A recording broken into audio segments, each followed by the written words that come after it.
So it's June 9th right now, and over the weekend, I decided to plant out a lot of my seedlings that I have.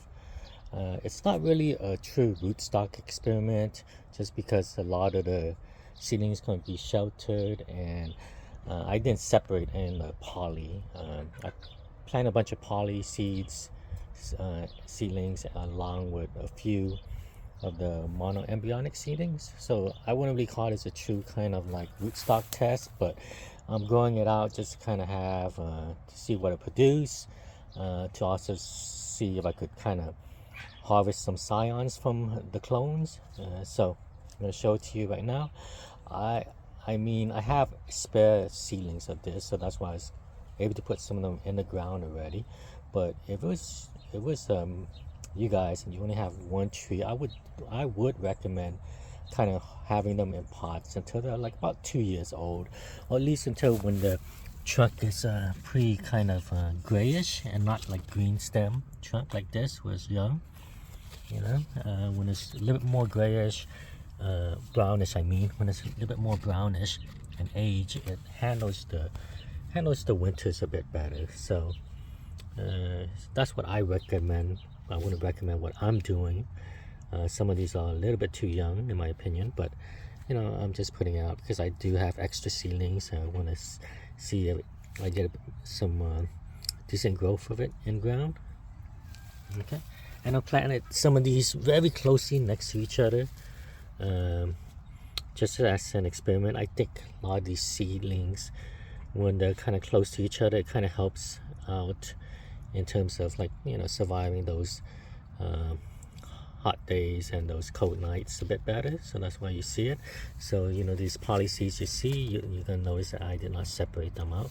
I kept them together. At least that way I know which one could be the poly ones and which one might end up being the pollinated one, whichever. But it's just an experiment. So this right here is coconut cream. I planted this, I started the seed July 26. So coconut cream, started the seed July 26. Okay. Gonna go on to the next ones.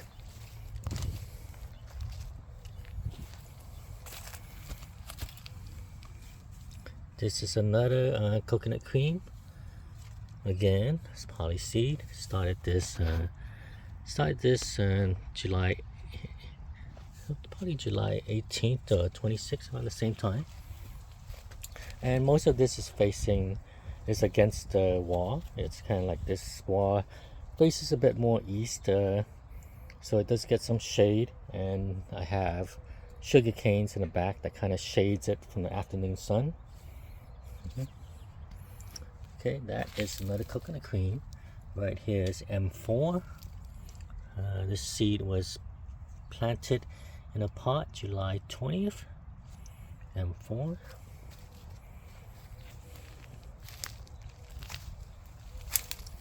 This is a cotton candy.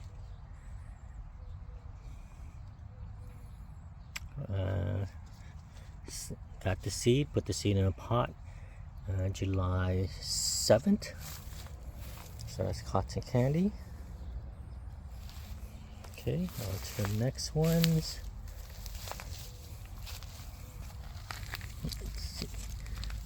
This is a honey kiss. Started the seed July 26th of last year.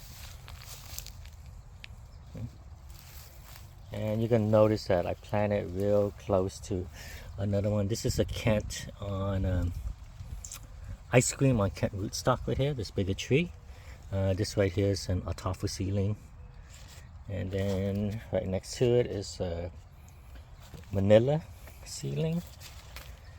And then right here is a sweet tart, which I started to seed July 20th of last year. So you can kind of see this is pretty condensed planting. But again, I'm not. It's just an experiment, and I have the space. And whatever works out, works out. Whatever doesn't, I could always kind of end up chopping them back, removing them back. It's not that big of a deal. So this is how close the planting is. It's like a foot away from each other. hoping that kind of gives the seedlings a bit of protection during winter. On to the next one. This is a guava seedling. You see all the trunks there. Guava is a very vigorous grower. The tree next to it is a Kent tree. It was grafted with, this is creme brulee. So, okay, and this guava seedling was started June 25th of last year. Okay. So you're gonna notice that pattern where I put a lot of these seedlings right next to some older trees.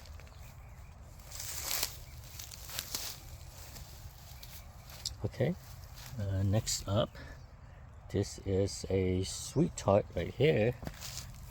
Notice a sweet tart with all its trunks coming out.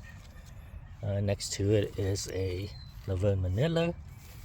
Next to that is a Kent. That's not really doing too well.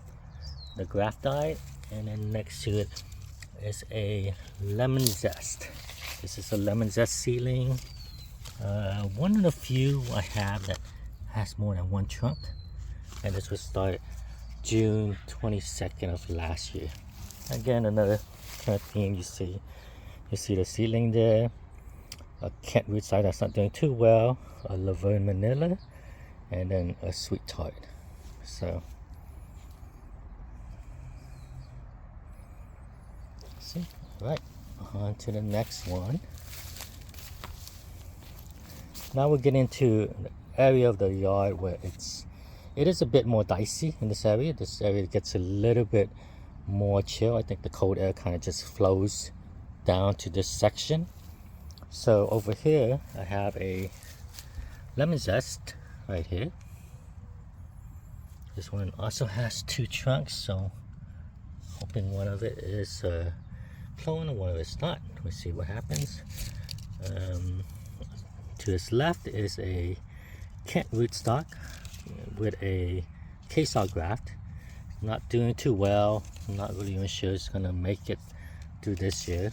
This rootstock never quite recovered from winter of 2023. So, and to the left of it is another Laverne Manila, really nice size one. This is the one I've been showing you guys.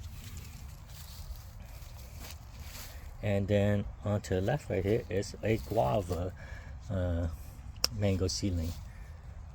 Seedling was started out on June 21st of last year.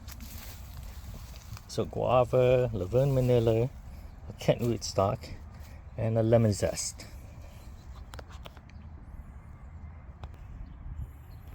Okay, right here is a bunch of Kent seedlings. I'm putting it right here because this spot needs a bit of a kind of a windbreak. Like a lot of wind is coming from that side. And at the same time, I'm not really that, I'm not that big of a fan of Kents. I've had issues with them.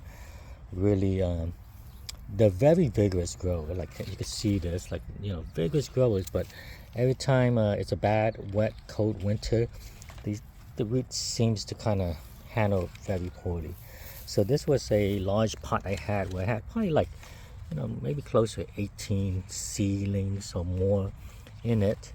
And in 2023, most of it, well, half of it died. This is what's left. I think there's like 7 or 8 of them that's left. So I just planted the whole thing. And since this is not that great of a spot, whichever these survive, great. Whichever doesn't, don't. It's just a big experiment. I didn't feel like separating out this the trunks, the separate plants. Just plant it all together like that.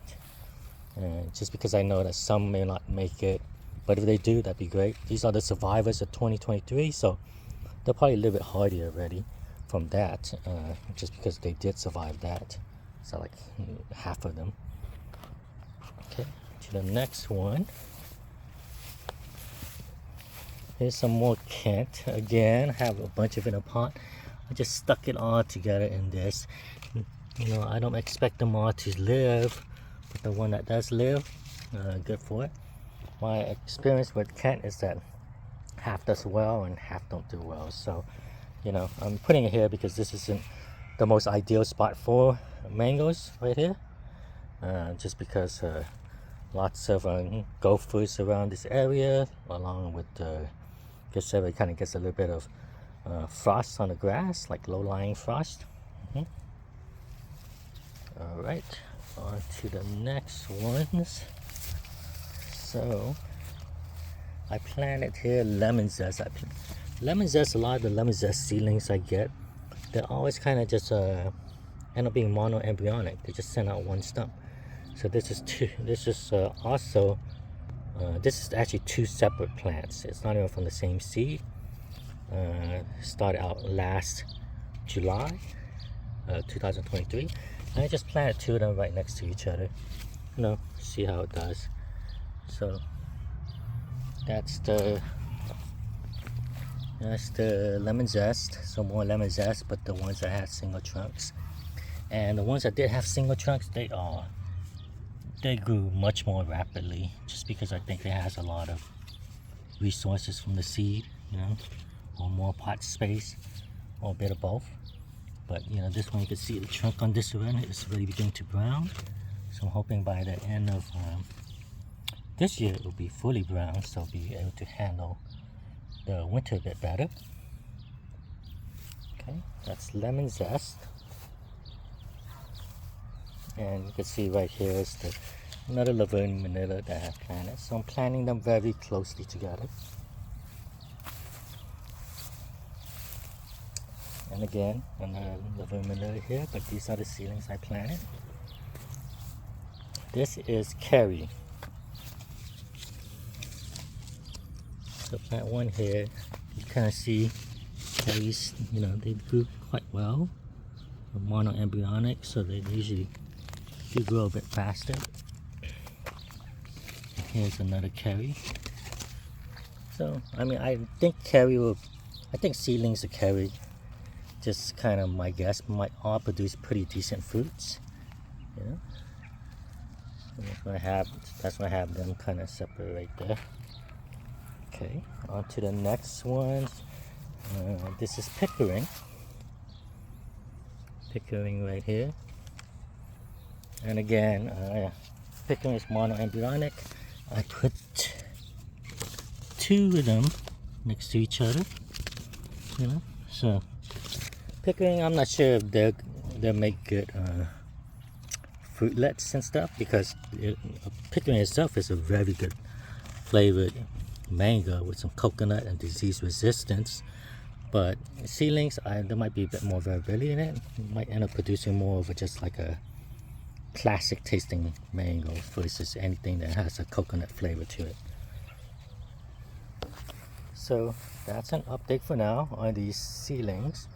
You're probably not going to see me update this too often because they are seedlings. They're probably not going to do much, and maybe every 3-4 months you see an update on this, and if there's any significant changes, you see an update on this.